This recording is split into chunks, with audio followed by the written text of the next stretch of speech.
warsidaynu calool wax ugu qiimeynayna iyo maanta maxaynu cunaabayno adduunka ka hadhnay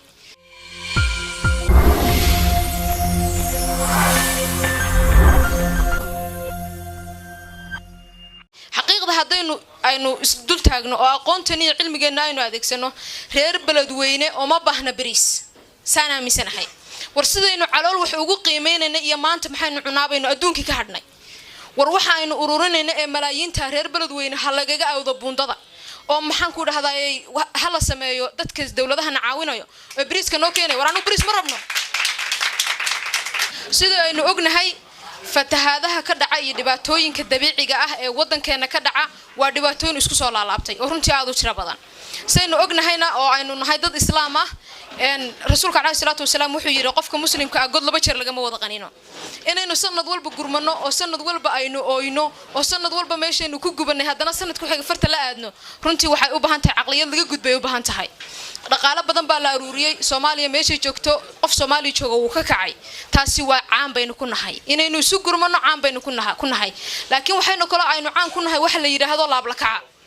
dawladii dhexe ee dhisnayd ee quwadda lahayd ee la oran jiray libaaxii Afrika laab la kaca baa lagu dumiyay bilaa qorshe ah sidoo kalena hadda waxa jira gurmadyo qaran oo loo ooynayo oo loo dhibaatoonayo laakiin bilaa qorshe ah waxaynu waxyaalo badan ay u eeg yihiin inaynu nahay dad qol mugdi wax ku tuuraya sababtu maxay tahay xaqiiqda hadaynu aynu isdul taagno oo aqoontan iyo cilmigeena aynu adeegsano reer beledweyne oo ma baahna bariis saana misanahay warsidaynu calool wax ugu qiimeynayna iyo maanta maxaynu cunaabayno adduunka ka hadhnay war waxa aynu ururinayna ee malaayiinta reer beledweyne ha lagaga awdo buundada oo maxaan ku dhahdaayay hala sameeyo dadka dawladaha caawinayo oo bariiska noo keenay war aanu bariis ma rabno bariis ma rabno anaga bariiska la soo baxayna dhar ma rabno anaga samaysanayna fadlan hana laga xiro wabiga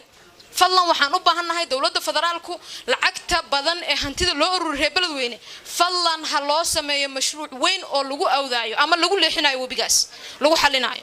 maalin kasta inaynu oyno ma xamili karno يعني waxaan u baahnahay qorshe inta ka balaaran aqoon yahanin baynu nahay adduun casri aynu marayna 2019 adduunku wuxuu marayaa heer dib aan jirin intuu abuuro sidoo ku xalin lahaa uu si diyaariyo aqligan muxuu keenay waayay intaan xoogeeniyo awoodeeniyo dawladnimadeeniyo wixii nagu caawinayaba intaan isku geeyno war inaynu biyahan leexino hadii aynan xiri karin calaaqan ila leexiyo reer beledweyne waxay u baahan yihiin ayagoo degan oo wabiguna uu soo fatihin walaalayaal in la caawiyo u baahan yihiin in la caawiyo u baahan yihiin gurmadkan aynu caawinayno iyo xoogganaynu baxayno iyo dadka masaakiinta waxaanu ka soo qaadayno aynu isku geynayno walaalayaal dhibaatada saxda ah meesha ku jirta la geeyo qodobka labaad inaynu walaalahan caawino waa waajib dibkii uu dhacay hadda xalkeedina waxaan ku dhahdaa waa halkaas aan sheegnay oo ah in wabiga la xiro intaas kadib waxaan rabaa gurmad qaran aan ka soo shaqeeyay waxaan rabaa in hal qiso yar idin la wadaago sida dadka Soomaaliyeed ay isku damiirka u yihiin isku dadnimada u yihiin isku walaalaha u yihiin runtiina sida hore loo sheegay waxa kaliya Soomaaliyeed badbaado ay tahay waxaan aaminsanahay hadii dawlad gaala ah oo maxaan ku raada diin islaam iyo dhaqankan haysan aan haysanin dhibaatooyinka Soomaaliya ay ka soo gudubtay kama soo gudbi kareen runtii way dhamaan lahaayeen anaga waxa way isku kornool lahay maxaan ku raada alxamdulillah rabbil alamin ilaahay baa mahad iskale hadda kor waxaan ka soo shaqeynaa anaga gurmad qaran baa ka soo shaqeynay marka waxa dhacday subax anaga ku jirna suuq la dhahay injida oo ku yaala magaalada Garowe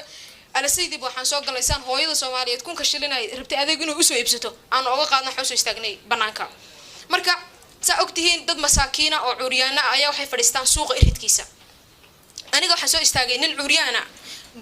albaabka dhinacaan ka fadhiya aniga dhinacaan ka istaagay hooyo kasta oo soo gashay qof kasta soo galo waxaan dhahay walaal kun ka shilinkeen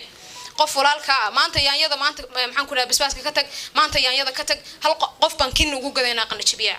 sidii aan lacagta ku ururinay ninkan halkan oo asna lacagta qofkii soo baxay lacag uu siinayay markii aan dhaqaaqi rabay buu ii wacay marka waxaan isdhahay wuxuu ku dhigi rabaa walaalay waxaad maanta dhan ururinaysay isii ilaa wixii ana meesh maxaan ku radaa waligay fariisan jiray wixii wallahi wax aan ka yaabay oo mucjisa igu noqotay waxay ahayd ninkii maanta dhan asna inuu ila ururinay oo wuxuu ururiyay ku riday bacdaan waday waa cuuriyaan meesha fadhiyay